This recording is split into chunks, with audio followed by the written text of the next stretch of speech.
You know, it's pretty wild when you think about it. From the highest mountains in Asia to the darkest caves in Europe, there's this one creature that shows up in myths all over the world, the dragon. But here's the thing. While the legend is everywhere, the story is totally different depending on where you are. Is it a wise friend or a terrifying enemy? Well, let's take a trip around the globe and meet the many, many faces of the dragon. So, to really get this, we have to go way back, right to the name itself. The word dragon actually comes from the ancient Greek drakon. And you know what that meant? Just a huge snake, or a water snake. And that one simple idea, that serpentine origin, is really the one thing that connects almost every single version of this myth, no matter how different they end up becoming. And believe me, those differences are huge. Right off the bat, the myth basically splits the world in two.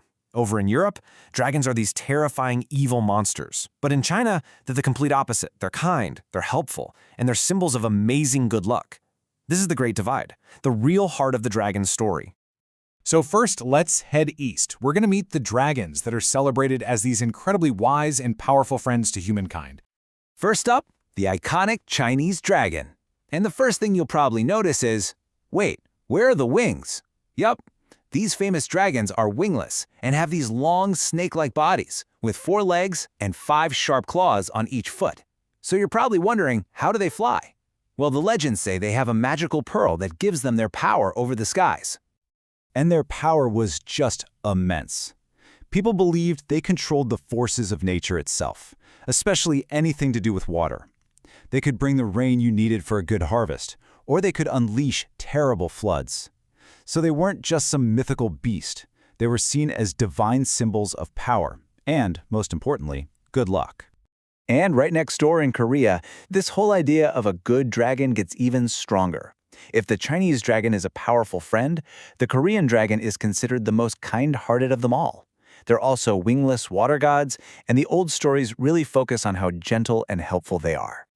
But if you want to see just how revered a dragon can be, you have to look at Bhutan. Here, the Druk, or the Thunder Dragon, isn't just a myth, it's their entire national identity. It's right there on the flag, and the country's actual name in their own language is Druk-Yul, which means Land of the Thunder Dragon. I mean, it doesn't get any more important than that. Okay, but not all dragons fit so neatly into the friend or foe category. Some are just these incredible, awe-inspiring forces of nature. Ancient guardians that are way beyond our simple ideas of good and evil. Take the Naga from Indian mythology, for example. These aren't just creatures, they're mystical, almost godlike beings, and they're often shown as half snake, half human. The stories say they live in these incredible underwater kingdoms, where they act as powerful guardians of both sacred treasures and ancient wisdom. Now, what if a dragon's job wasn't just guarding treasure, but actually messing with the cosmos? I mean, what if a dragon was so powerful, it could literally eat the moon? Well, that is the unbelievable myth of the Bakunawa from the Philippines. You see, ancient Filipinos had this epic explanation for eclipses. They believed this gigantic sea serpent, the Bakunawa, would rise up from the deep ocean, open its mouth, which was said to be as large as a lake, and just swallow the moon whole, plunging the world into darkness.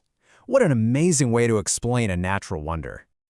All right, time to do a complete 180. We're leaving behind the world of kind-hearted gods and cosmic forces and heading west, into the dark caves and scorched lands of the dragons that are seen as pure evil.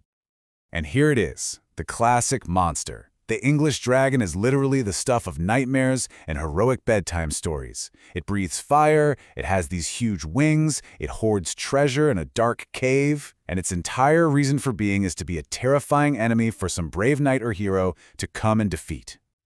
But what if a dragon was more than just one monster? What if every time you fought it, it just became more of a monster?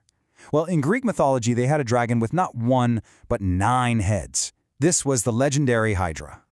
And here's the truly terrifying part that made this thing almost impossible to kill. As the hero Hercules found out, for every one of its venomous heads you managed to chop off, 2 more would immediately grow right back. It was the perfect symbol for an evil that just won't die. But if we're searching for the absolute, undisputed champion of draconic evil, we have to go to Scandinavia. The Nidhogg isn't just some monster that threatens a village. Norse mythology literally calls it the most evil among all dragons. And here's why. Its threat is cosmic.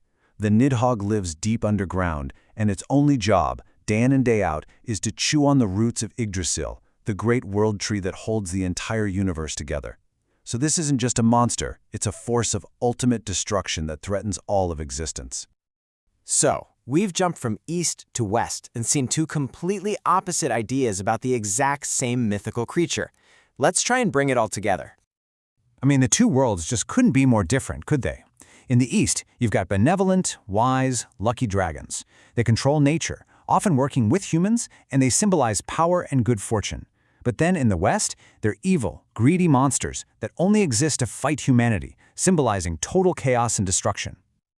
And that's the incredible thing about the dragon myth. Depending on where you stand on the planet, it can be a beloved symbol of luck, an awesome force of nature, or a terrifying monster that needs to be slain. One creature, so many different stories. Which really just leaves us with one last, huge question. From the mountains of Bhutan to the seas of the Philippines to the forests of England, why did so many separate cultures, many with no contact at all imagined a world with dragons in it? Maybe the myth of the dragon isn't just about a monster or a god, but about something deep inside all of us.